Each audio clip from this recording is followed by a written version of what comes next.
Now turn to Part 1.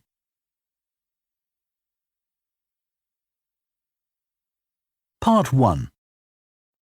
You will hear a woman phoning to ask about a summer cycling camp for her young son, who is called Charlie.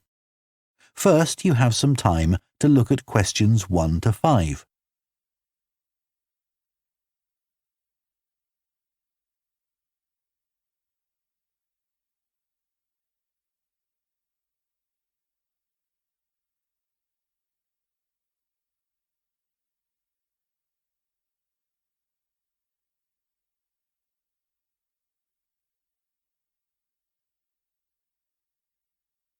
Now listen carefully and answer questions 1 to 5. Hello, Junior Cycle Camp. Jake speaking. Hi, I'm calling for some information about the cycle camp. I'm thinking of sending my son. Great. Well, it's held every weekday morning over the summer vacation, and we focus on basic cycling skills and safety. We have 8 levels for children from 3 years upwards. How old's your son? Charlie? He's 7. He can ride a bike, but he needs a little more training before he's safe to go on the road. He'd probably be best in level 5. They start off practicing on the site here, and we aim to get them riding on the road. But first, they're taken to ride in the park, away from the traffic. Right. And can you tell me a bit about the instructors? Well, all our staff wear different colored shirts. So we have 3 supervisors, and they have red shirts. They support the instructors, and they also stand in for me if I'm not around. Then the instructors themselves are in blue shirts, and one of these is responsible for each class. Okay. In order to be accepted, all our instructors have to submit a reference from someone who's seen them work with children. Like if they've worked as a babysitter, for example. Then they have to complete our training course, including how to do lesson plans and generally care for the well-being of the kids in their class. They do a great job, I have to say. Right. And tell me a bit about the classes. What size will Charlie's class be? We have a limit of 8 children in each class, so their instructor really gets to know them well. They're out riding most of the time, but they have quiet times too, where their instructor might tell them a story that's got something to do with cycling, or get them to play a game together. It's a lot of fun. It must be. Now, what happens if there's rain? Do the classes still run? Oh, yes. We don't let that put us off. We just put on our waterproofs and keep cycling.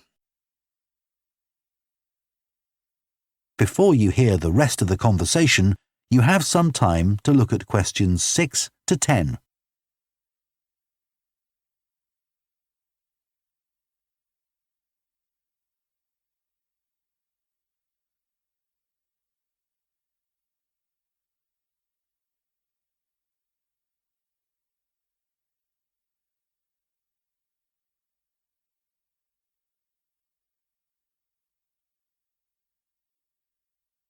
Now listen and answer questions 6 to 10.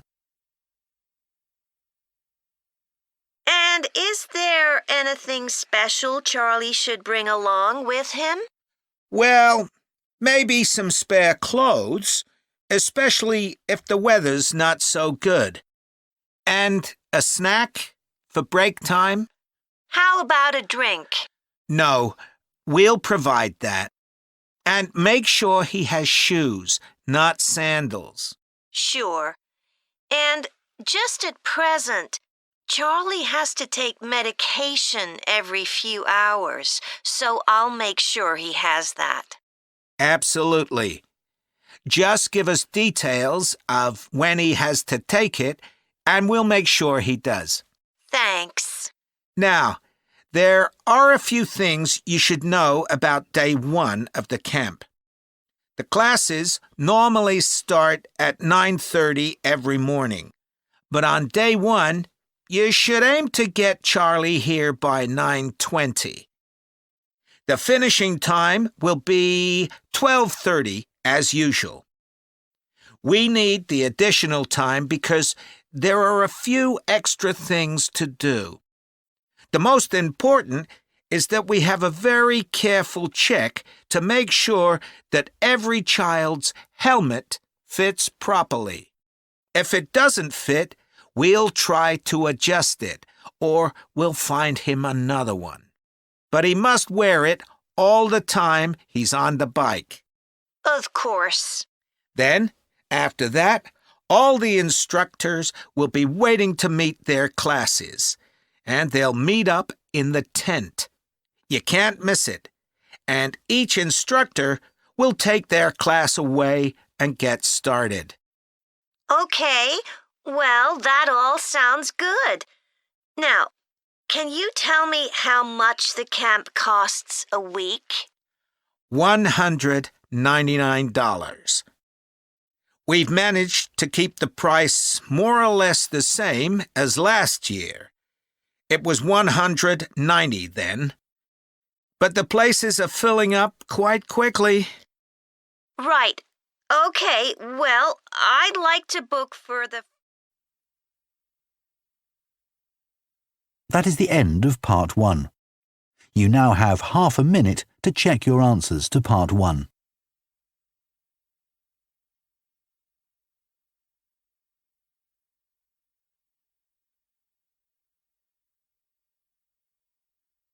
Part 2.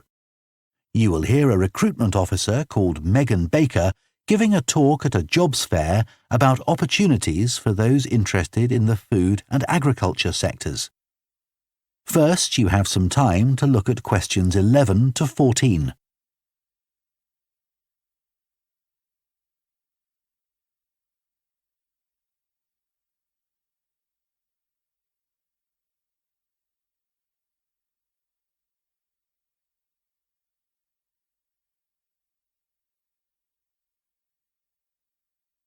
Now listen carefully and answer questions 11 to 14. Hello everyone, my name's Megan Baker and I'm a recruitment consultant at AVT Recruitment Specialists. Now, our company specialises in positions that involve working in the agriculture and horticulture sectors, so that's fresh food production, garden and park maintenance and so on. And these sectors do provide some very special career opportunities. For a start, they often offer opportunities for those who don't want to be stuck with a 40-hour week, but need to juggle work with other responsibilities, such as childcare. And this is very important for many of our recruits. Some people like working in a rural setting, surrounded by plants and trees instead of buildings, although we can't guarantee that. But there are certainly health benefits, especially in jobs where you're not sitting all day looking at a screen, a big plus for many people. Salaries can sometimes be good too, although there's a lot of variety here. And you may have the opportunity in some types of jobs for travel overseas, although that obviously depends on the job, and not everyone is keen to do it. Of course, working outdoors does have its challenges. It's fine in summer, but can be extremely unpleasant when it's cold and windy. You may need to be pretty fit for some jobs, though with modern technology, that's not as important as it once was. And standards of health and safety are much higher now than they used to be, so there are fewer work-related accidents. But if you like a lively city environment surrounded by lots of people, these jobs are probably not for you. They're often in pretty remote areas. And some people worry about finding a suitable place to live, but in our experience, this usually turns out fine. Before you hear the rest of the talk, you have some time to look at questions 15 to 20.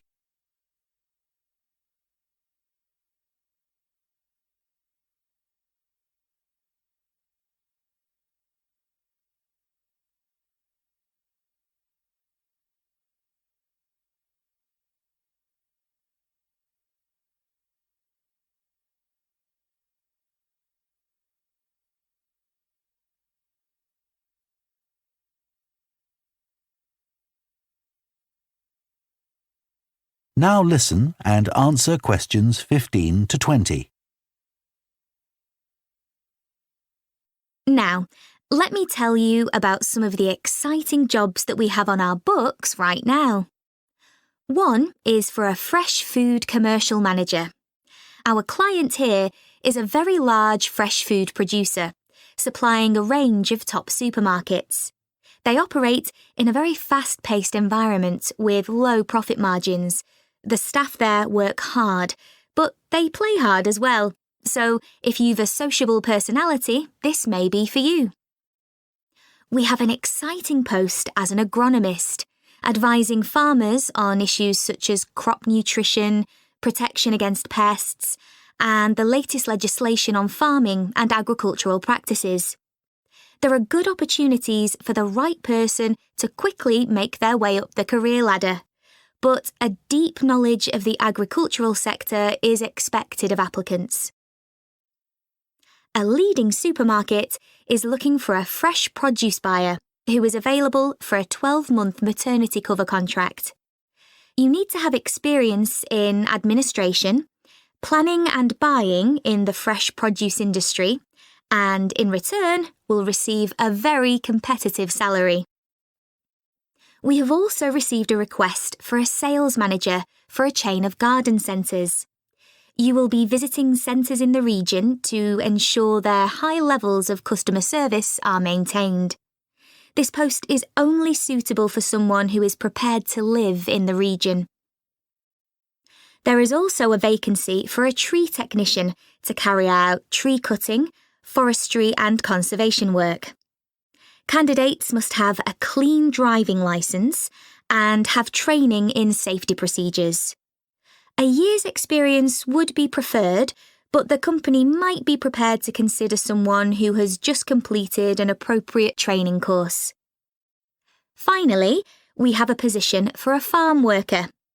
This will involve a wide range of farm duties, including crop sowing and harvesting, machine maintenance, and animal care. Perks of the job include the possibility of renting a small cottage on the estate and the chance to earn a competitive salary. A driving licence and tractor driving experience are essential. That is the end of Part 2. You now have half a minute to check your answers to Part 2.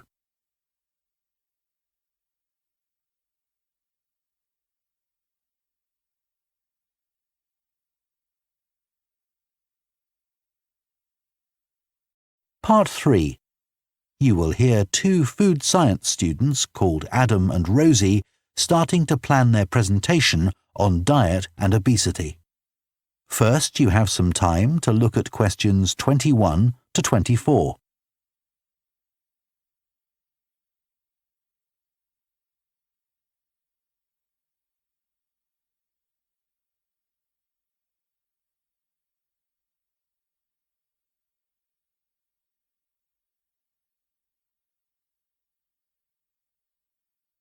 Now listen carefully and answer questions 21 to 24.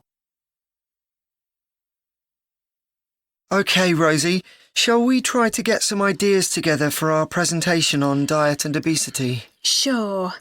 I can talk about the experiment I did to see if people can tell the difference between real sugar and artificial sweeteners. Where you gave people drinks with either sugar or artificial sweeteners, and they had to say which they thought it was? Yeah, it took me ages to decide exactly how I'd organise it, especially how I could make sure that people didn't know which drink I was giving them. It was hard to keep track of it all, especially as I had so many people doing it. I had to make sure I kept a proper record of what each person had had.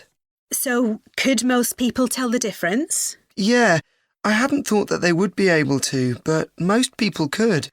Then there's that experiment I did, measuring the fat content of nuts, to see if the nutritional information given on the packet was accurate. The one where you ground up the nuts and mixed them with a chemical to absorb the fat? Yes. My results were a bit problematic. The fat content for that type of nut seemed much lower than it said on the package. But I reckon the package information was right. I think I should probably have ground up the nuts more than I did. It's possible that the scales for weighing the fat weren't accurate enough too. I'd really like to try the experiment again sometime.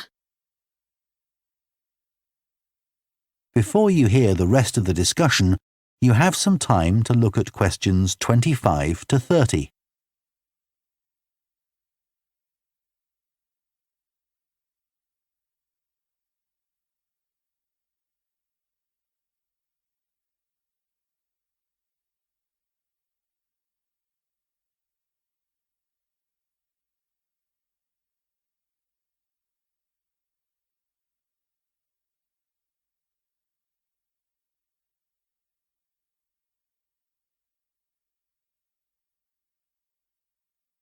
Now listen and answer questions 25 to 30.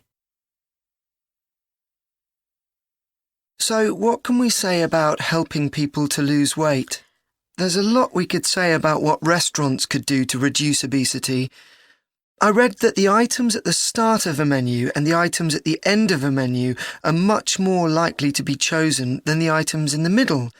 So, if you put the low-calorie items at the beginning and end of the menu, people will probably go for the food with fewer calories without even realising what they're doing. I think food manufacturers could do more to encourage healthy eating. How? Well, when manufacturers put calorie counts of a food on the label, they're sometimes really confusing, and I suspect they do it on purpose, because food that's high in calories tastes better, and so they'll sell more. Yeah, so if you look at the amount of calories in a pizza, they'll give you the calories per quarter pizza, and you think, oh, that's not too bad. But who's going to eat a quarter pizza? Exactly. I suppose another approach to this problem is to get people to exercise more. Right. In England, the current guidelines offer at least 30 minutes of brisk walking 5 days a week. Now, when you ask them, about 40% of men and 30% of women say they do this. But when you objectively measure the amount of walking they do with motion sensors, you find that only 6% of men and 4% of women do the recommended amount of exercise. So you can see why obesity is growing. So how can people be encouraged to take more exercise? Well, for example, think of the location of stairs in a train station. If people reach the stairs before they reach the escalator when they're leaving the station, they're more likely to take the stairs. And if you increase the width of the stairs, you'll get more people using them at the same time. It's an unconscious process and influenced by minor modifications in their environment. Right.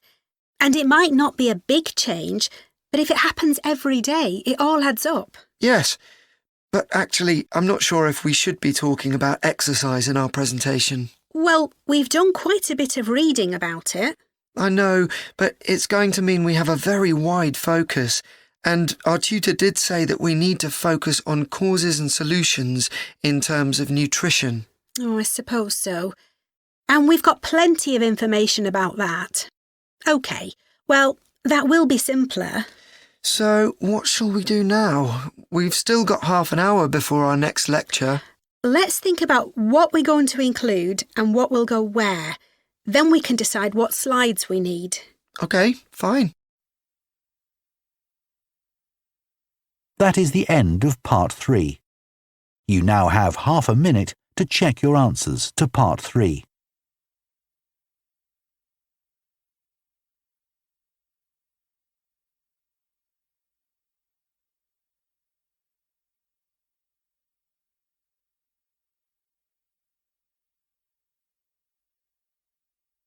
Part 4.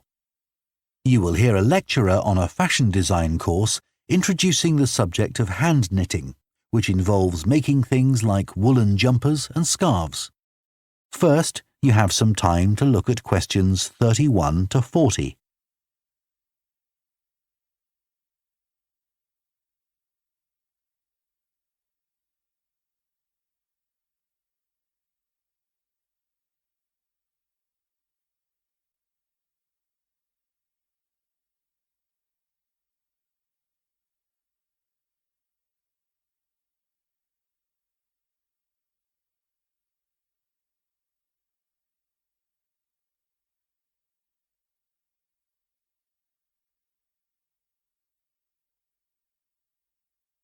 Now listen carefully and answer questions 31 to 40. Good morning, everyone. So today we're going to look at an important creative activity, and that's hand knitting. Ancient knitted garments have been found in many different countries, showing that knitting is a global activity with a long history. When someone says the word knitting, we might well picture an elderly person, a grandmother perhaps, sitting by the fire knitting garments for themselves or other members of the family. It's a homely image, but one that may lead you to feel that knitting is an activity of the past. And indeed, during the previous decade, it was one of the skills that was predicted to vanish from everyday life. For although humans have sewn and knitted their own clothing for a very long time, many of these craft-based skills went into decline when industrial machines took over, mainly because they were no longer passed down from one generation to another. However, that's all changing, and interest in knitting classes, in many countries, is actually rising, as more and more people are seeking formal instruction in the skill. With that trend, we're also seeing an increase in the sales figures for knitting equipment. So, why do people want to be taught to knit at a time when a machine can readily do the job for them? The answer is that knitting, as a handicraft, has numerous benefits for those doing it. Let's consider what some of these might be. While many people knitted garments in the past because they couldn't afford to buy clothes, it's still true today that knitting can be helpful if you're experiencing economic hardship. If you have several children who all need warm winter clothes, knitting may save you a lot of money.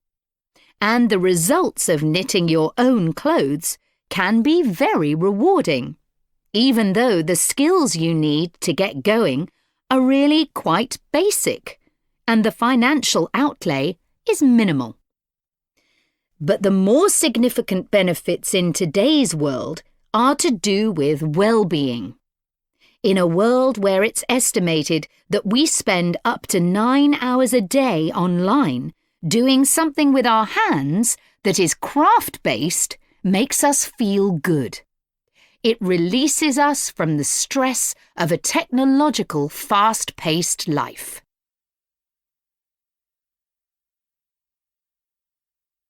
Now, let's look back a bit to early knitting activities. In fact, no one really knows when knitting first began. But archaeological remains have disclosed plenty of information for us to think about. One of the interesting things about knitting is that the earliest pieces of clothing that have been found suggest that most of the items produced were round rather than flat. Discoveries from the 3rd and 4th centuries in Egypt show that things like socks and gloves that were needed to keep hands and feet warm were knitted in one piece using 4 or 5 needles.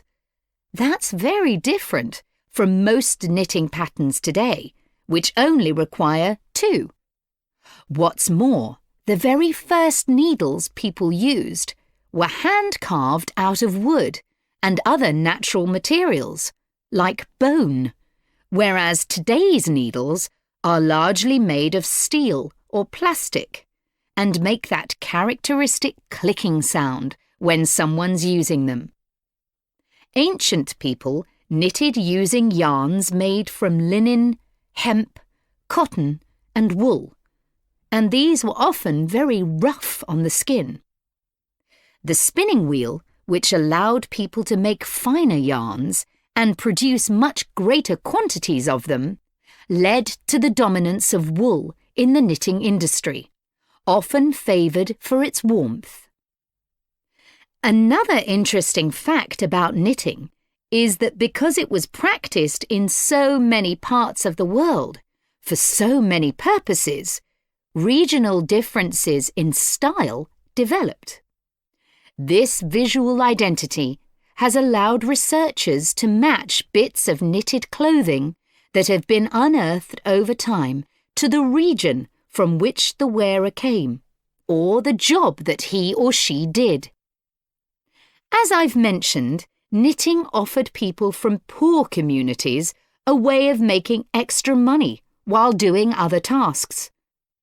For many centuries, it seems, men, women and children took every opportunity to knit, for example, while watching over sheep, walking to market, or riding in boats. So, let's move on to take... That is the end of Part 4. You now have 1 minute to check your answers to Part 4.